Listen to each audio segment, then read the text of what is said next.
আমি হাত জোড়ে করে বলছি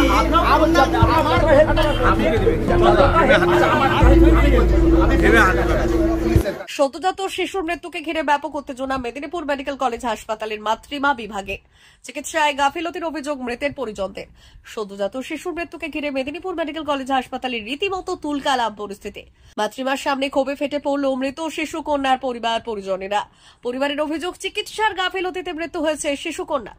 জানা গিয়েছে, শুক্রবার মেদিনীপুর মেডিকেল কলেজ হাসপাতালে মাতৃমা বিভাগে শিশু কন্যা জন্ম দেন আনন্দপুর থানার কানাসোল গ্রামের এক প্রসূতি। সন্তান প্রসবের পর থেকেই সদ্যজাতকে রাখা হয়েছিল অবজারভেশনে। মৃত শিশুর পরিজনদের দাবি, শনিবার দুপুর 12টা নাগাদ সদ্যজাতর মৃত্যু হলেও দীর্ঘক্ষণ জানানো হয়নি তাদের। অবশেষে শনিবার বিকেল নাগাদ মৃত্যু সংবাদ জানানো হয় পরিবারকে। এই ঘটনার পরেই চিকিৎসকদের গাফিলতির অভিযোগ তুলে সরব মৃত শিশুর পরিজনেরা। মাতৃমার নিরাপত্তার দায়িত্বে থাকা নিরাপত্তা রক্ষীদের সাথেও ব্যাপক বচসা হয় মৃতের পরিজনদের। পরিস্থিতি সামলাতে হাসপাতালে পৌঁছেছে মেদিনীপুর কোতোয়ালি থানার পুলিশ।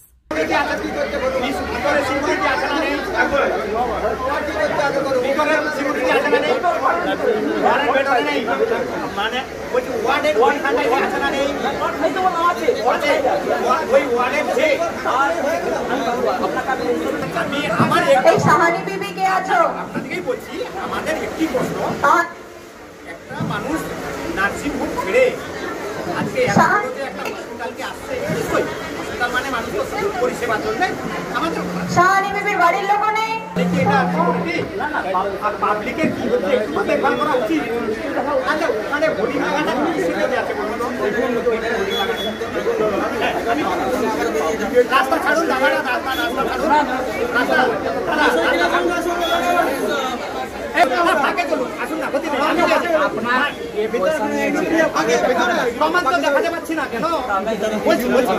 ওই জায়গাটাই আমি প্রশ্ন বলাই বলা আমি বলছি, আপনার শুনো, এদিকে শুনো, আমি হাত জোড়ে করে বলছি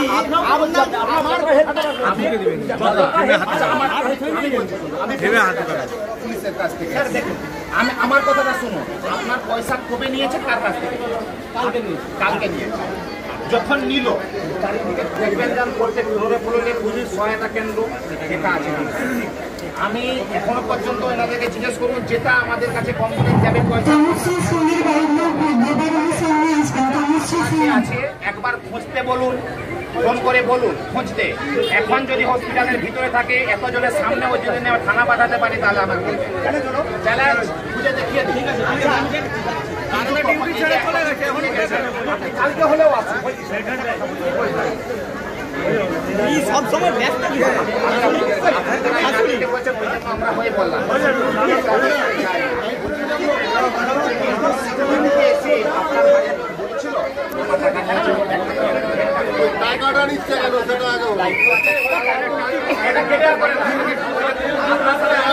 আমাকে পরশুদিন রাতে আমি 4টার সময় আমি ভর্তি করার পর মোকে 10টার সময়, সকাল 10টার সময় বললো আমাকে সিজার করবে মেয়েটাকে, এই আমার স্ত্রীকে।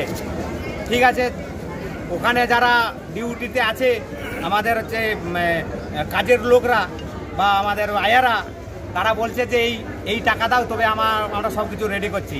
ঠিক আছে, দিয়ে দিয়েছে। আবার একবার মাধ্যমিকে বলছে তোমার এখন হবে নি, দেরি আছে, বাচ্চার কন্ডিশন ভালো আছে, একটু যেগুলো এমার্জেন্সি আছে সেগুলো করছে। ঠিক আছে, আবার একবার মাধ্যমিকে এসে বলে এইরকম আবার করা হবে, আবার দাও, দিয়ে দিয়েছে। সেটা চলে গেছে, বলছে দিয়েছি, বলে ওসব আমরা জানি না, পয়সা ওইটা টাকার অ্যামাউন্ট বলছে 200 টাকা।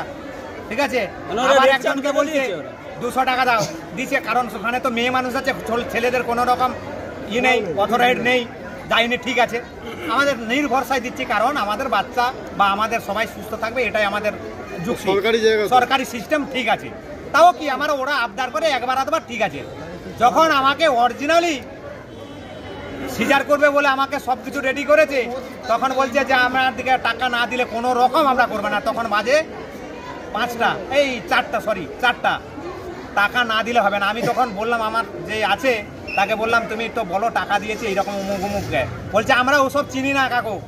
তাহলে এখানে যে টাকাটা নিল, ওখানে কে টাকা, ফাঁকের লোক নিল? তারপর আবার আমাকে বলছে সিজার করলে মিনিমাম 2100 টাকা দিতে হবে। 2100 টাকা কি মামদাবাজির পয়সা আছে নাকি আয়া রাখলে? আমি আয়া রাখবো না। সরকারি জায়গায়, সরকারি সিস্টেম আমি রাখবো না। ওই সরকারি জায়গায় বিনা পয়সায় পরিষেবা নিতে এসেছেন। বিনা পয়সা, আমি গরিব লোক বলেই তো আসছি। আমাকে কেন বলছে এখানে না হলে এখানে থাকতেই দেবো না? মানে এটা কি? তাহলে এটা কি এখানে কি পয়সা লি আর ঝাড়া করার কি এখানে সিস্টেম আছে নাকি? কল আছে নাকি? আবার কোনো বাবাজিকা হসপিটালে ঠিক আছে, এটা মেয়েদের জিনিস ঠিক আছে। এবং তাহলে আমাকে বলা হোক, তাহলে তোমাকে সবকিছু করা হোক। এদিকে বলছে তোমার কাপড় টাপড় আমরা ধুবো না, শুধু একমাত্র তোমার বাচ্চাটাকে শুধু একটু চুলে তেল মাখিয়ে দেবো আর হচ্ছে আঁচড়ে দেবো। মানেটা কি? এটা কি পয়সার কি কল আছে পাবলিকের? আমাদের যদি পয়সা দেয় তাহলে এখানে আনার কি দরকার আছে? কথা, আমি যাদিকে পয়সাটা দিলাম তাহলে এখানের অথরাইজ তো সবাই জানে। কেন স্যার পরে বললেন যে এই ওই রকম টাইমে কে কে আছে তাদেরকে নিয়ে আসো? মানে পয়সার কি এখানে গাছ আছে নাকি সকলের? এটা সরকার জিনিস না, এটা বেসরকারি বলে দিই। তাহলে আমরা কেন এটাকে আসছি? আমার নাম সমীর কারক, আমার স্ত্রীর নাম আগমনী কারক। আমি কালকে পরশুদিন রাত্রি 4টায়, দেখুন রিপোর্ট দেখুন, 11:50 জন্ম হয়েছে। জন্ম হওয়ার পর থেকে শুধু আমার মাকে একবার দেখিছে, তারপরে বাচ্চাকে যে কাঁচের রুমে নিয়ে গেছে আর মানে কোনো দেখানোরও কোনো ইয়ে নেই, বাচ্চার সাথে আর কোনো যোগাযোগ নেই। এবার আজকে 12টার সময় বাচ্চা মারা গেছে, ওরা নাকি 3বার মাইকে অ্যানাউন্স করেছে, 3বার মাইকে অ্যানাউন্স করেছে, আমরা কেউ শুনতে পাইনি।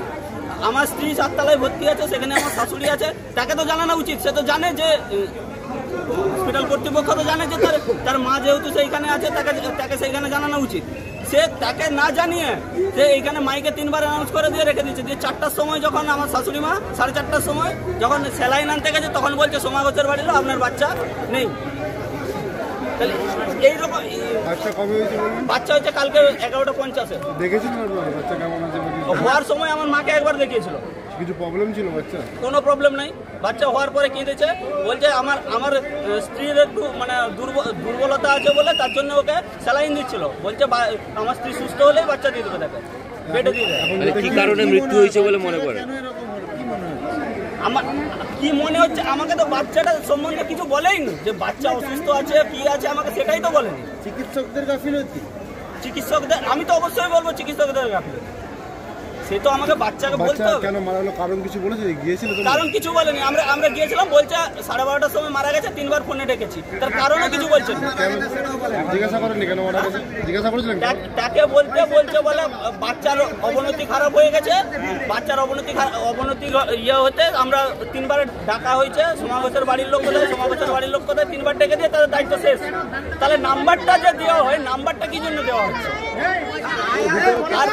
তারপরে সবথেকে একটা ভাইটাল যেটা চলছে এখানে, একটা বাচ্চা হলে সে বাচ্চা পিছু ওদেরকে 1,500 থেকে 2,000 টাকা করে কেন দিতে হবে?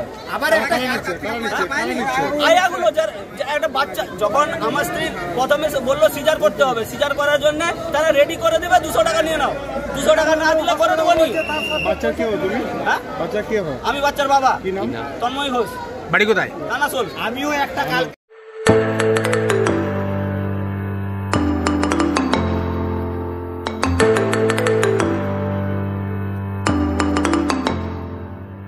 জিও বিপি নিয়ে এলো দারুণ সুখবর। কম দামে ডিজেল ও পেট্রোল ভরুন আর সাধারণ ডিজেল ও পেট্রোলের থেকে অতিরিক্ত মাইলেজ পান। জিও বিপি নিয়ে এলো দুর্দান্ত সুযোগ। জিও বিপি থেকে আপনার গাড়িতে ডিজেল ও পেট্রোল ভরুন আর পেয়ে যান 4.3% অতিরিক্ত মাইলেজ। শুধু তাই নয়, অন্যান্য তেলের থেকে জিও বিপি তেল নিলে পাচ্ছেন আকর্ষণীয় উপহার। ডাবল লাভেতে চলে আসুন আমাদের জিও বিপিতে। আপনার শহরেও পাবেন এই সুবিধে। আমাদের ঠিকানা Belda fuel service station, dealer Reliance BP mobility limited, Jadabchak, Belda, পশ্চিম মেদিনীপুর। গাড়িতে ডিজেল ও পেট্রোল ভরুন, সঙ্গে সঙ্গে পেয়ে যান ডবল অফার। অফার পেতে চলে আসুন আমাদের ফুয়েল স্টেশনে। প্রোপাইটার যুগল কিশোর দাস। যোগাযোগ নম্বর 7585809968।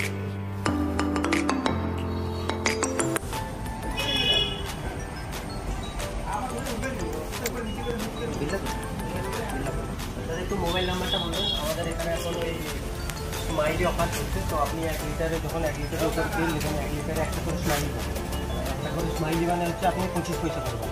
মানে যখন 3 বছর আছে তখন যখনই তেল ভরবে তো আপনার মোবাইল নাম্বারটা এন্ট্রি করবেন 711404044 আমাদের মোবাইল নাম্বার এন্ট্রি করা হবে ওটা আপনার যে মোবাইল নাম্বারটা দিচ্ছেন ওটাই আপনার টাকাগুলো সবাই স্মাইলি জমা হবে যখন আপনি ওটা কিছু একটা অ্যামাউন্ট ব্যালেন্স হয়ে গেলে আপনি ওটা রিডিম করতে পারবেন আর আমাদের এখানে টয়লেট ব্যবস্থা আছে বাথরুম আছে ওই সাইডে তো আপনি এগুলো ইউজ করতে পারবেন আবার আসবেন